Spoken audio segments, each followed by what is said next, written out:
Welcome to Ramadan Ready on Let the Quran Speak. Now, Dr. Shabir, a common question that people have is, am I too sick to fast? And I think, there are two categories of people. One category of people will say, I'm sick, but I'm still going to fast, And then there's the other category that says, fasting is going to be really hard for me today because I'm feeling a little bit down and I'm not going to fast today. So how do you make that determination of whether you're too sick to fast? Okay. So what category are you in? Let's try to simplify it. In the Quran, in Surah 2, verse 184, we read, "Man kana maridan aw ala safarin fa'iddatun min ayamin ukhar." And the same thing is said in the next verse as well, 185 of the second chapter. Basically, it means whoever is ill or on a journey should fast an equal number of other days. But you can see it just simply mentions ill. And it doesn't say like how ill you have to be and what is the definition of illness. And we have on the one extreme a mention in a traditional narrative that a certain great scholar by the name of Ibn Sirin, or he's called Ibn Sirin, the son of Sirin, who was visited on a day in Ramadan, and he wasn't fasting.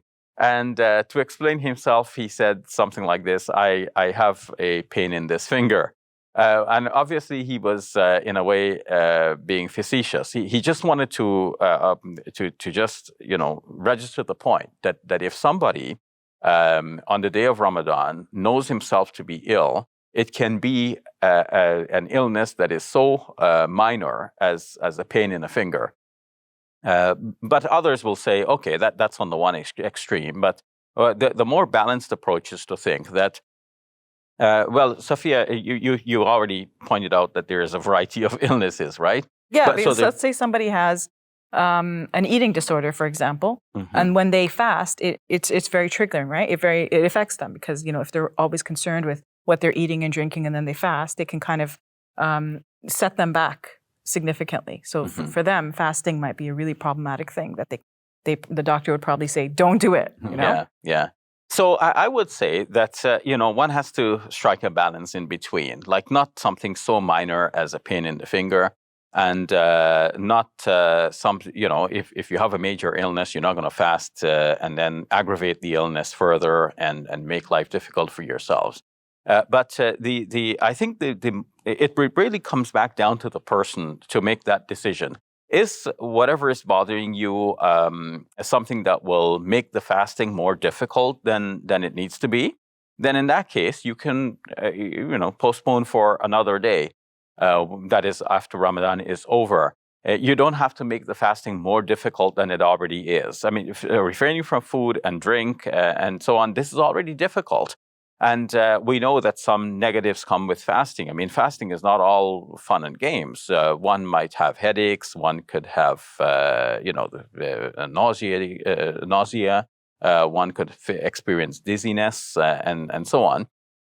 So if you have something else to deal with as a challenge, some medical issue, then it may be better actually to delay the fast to a later date. But some people may have something that's minor, Safiyyah, and it's easier to fast during the month of Ramadan when everybody, other Muslims are fasting. There's a whole community spirit, and the spirit of Ramadan is there. It's easier to fast then than to delay it later, because you delay it later, Ramadan is over, and now you're the only one fasting. Yeah. Sometimes in the whole family, and it becomes an inconvenience then. So, what is more convenient for you, to fast it though you have a minor illness during the day of Ramadan itself? Or is it more convenient to delay it and fast it another day outside of Ramadan? If you are ill and you know yourself to be ill, you have that leeway already given in the Quran, is guaranteed there.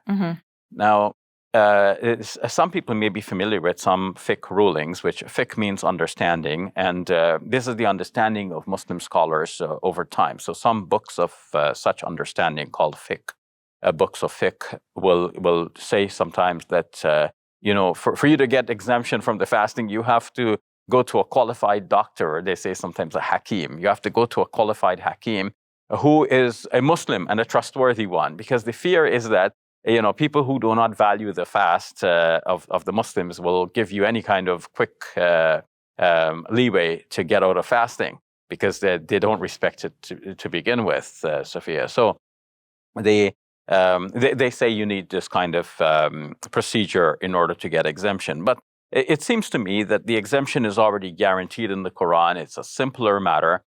Just follow what God has said, and you don't need to visit a specialist for that purpose. And you don't need to be guilt-ridden if you're taking the day off because you have an illness. Ibn Sirin should be remembered in this. I have a pain in this finger. And nobody castigated him as a bad Muslim. I mean, he comes down to us in our tradition as a good Muslim, an important scholar in the history of Islam. Okay, thank you for that, Dr. Shabir. Moral of the story is you can judge for yourself how ill you are. That's right. And make determinations based on that. Yeah, and I mean, it's between you and God. I mean, when we say you can judge for yourself, you don't have the final judgment. God is going to be the ultimate judge. But you know in your own conscience that, whether if you can do it or not. Yeah. Exactly. And whether this will prove to be an additional encumbrance or major inconvenience for you as you try to fast. All right, we'll leave it at that. Join us tomorrow for another episode of Ramadan Ready. Since the year 2001, the show Let the Quran Speak has been broadcasting positive images about Islam and Muslims, bringing these images into the living rooms of Canadians via television and globally via YouTube and social media. Please continue to support this show so that we can continue this good work for the sake of God. There are 3 ways you can support. 1, you can go to our website, QuranSpeaks.com. Send us your support there. Or look for our Patreon account and become a Patreon. Thirdly, you can send us an e-transfer. Here is the email address for that, igive@QuranSpeaks.com. So please do that today. Send us your support. Every dollar counts. Your contribution makes a difference.